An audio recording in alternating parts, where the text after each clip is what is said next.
Kasus yang merebak saat ini adalah stunting yang selalu menghantui kehidupan kita. Tapi ingat, keberadaan stunting insya Allah kedatangannya dapat diketahui dengan adanya pemantauan yang efektif.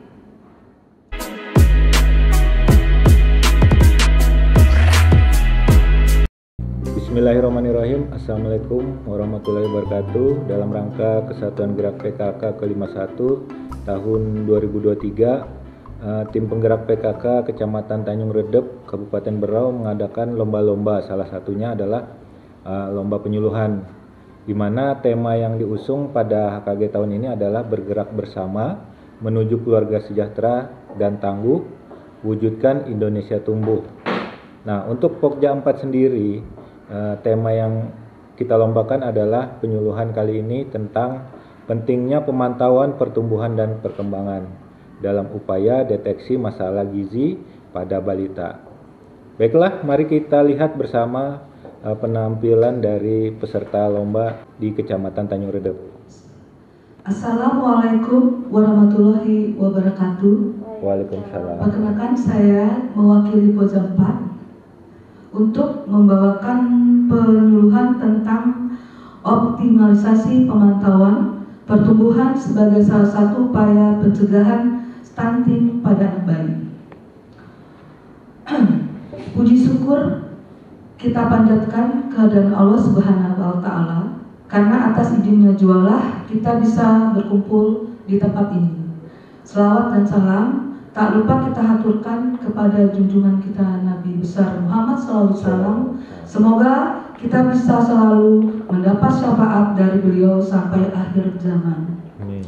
Terima kasih, amin. Terima kasih kepada Dewan Juri, kami diberi kesempatan untuk melakukan penyuluhan ini. Mengapa penyuluhan itu penting pada anak balita? Penyuluh adalah salah satu bentuk penyebar luasan informasi sebagai proses belajar untuk mendapatkan dan memberikan pengertian kepada ibu-ibu agar bisa mengetahui perkembangan berat badan pada balita setiap bulannya.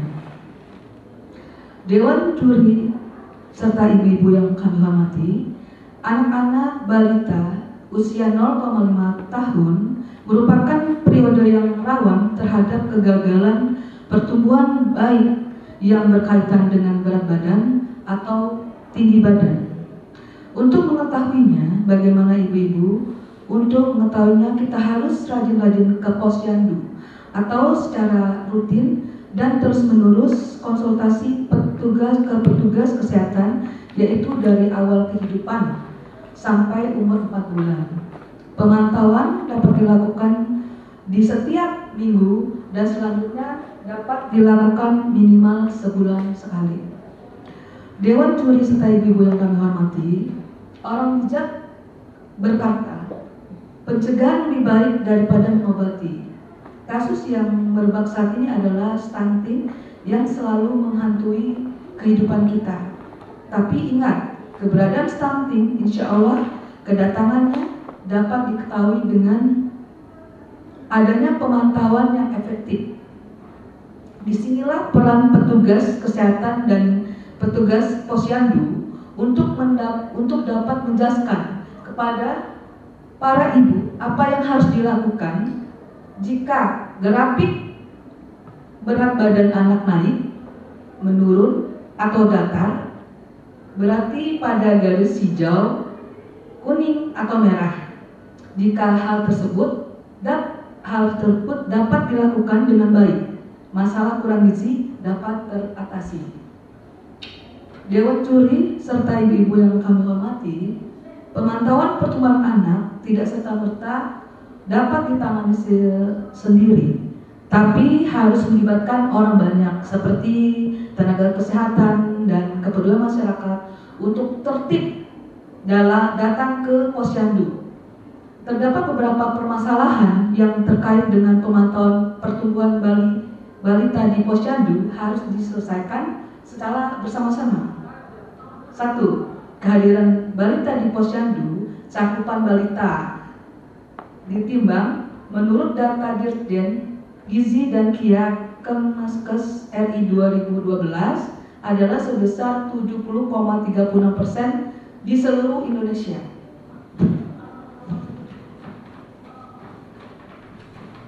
Pada di dalam Renstra Kementerian Kesehatan tahun 2010 sampai tahun 2014 dan Instruksi Presiden nomor 3 tahun 2010 telah ditetapkan bahwa pada tahun 2014 sekurangnya 80% anak ditimbang secara teratur di posyandu. Artinya perlu perhatian khusus mengenai masalah ini agar cakupan bayi yang ditimbang pada tahun 2014 dapat mencapai target.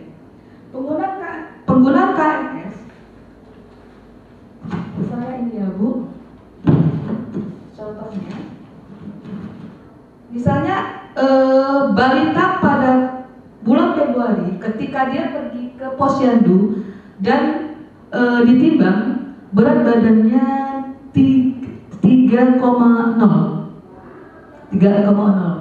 Selanjutnya pada bulan April ketika diadakan timbangan lagi ke posyandu, berat badan bayi 3,5, berarti dia ada peningkatan sebesar 1,2 kg. Jadi KMS itu gunanya untuk mengetahui kenaikan atau penurunan terhadap bayi di setiap bulannya, sehingga apabila ada penurunan terhadap berat badan bayi, kita bisa memberikan bisa masukan buat ibunya. Selanjutnya, syarat ketiga, sarana dan prasarana permasalahan pelayanan pemantauan pertumbuhan yang ditemukan dari sarana dan tenaga pelaksananya. Contoh adalah kemampuan tenaga pelaksanaan dan pelaksanaan dalam melakukan penimbangan dan penilaian status pertumbuhan berdasarkan kartu menuju sehat masih belum memadai dan seringkali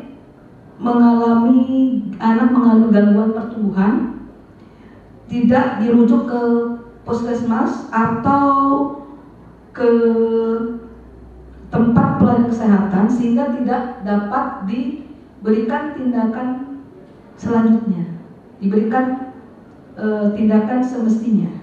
Keempat, sarana yang digunakan oleh kader juga belum memadai sebab kader bisa menggunakan timbangan yang tidak layak dan tidak dikalibrasi sehingga sering mengalami kesalahan dalam penimbangan dan membaca hasil penimbangan.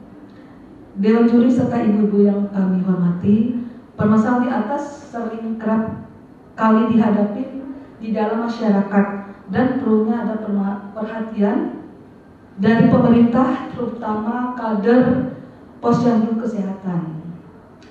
Ayo ibu-ibu, mari kita bekerjasama dan bergandeng tangan untuk mengajak masyarakat, khususnya ibu-ibu yang mempunyai bayi dan balita, agar senang dan rajin ke posyandu untuk menimbang bayi dan balitanya.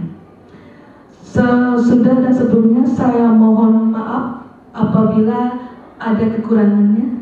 Terima kasih. Wassalamualaikum warahmatullahi wabarakatuh.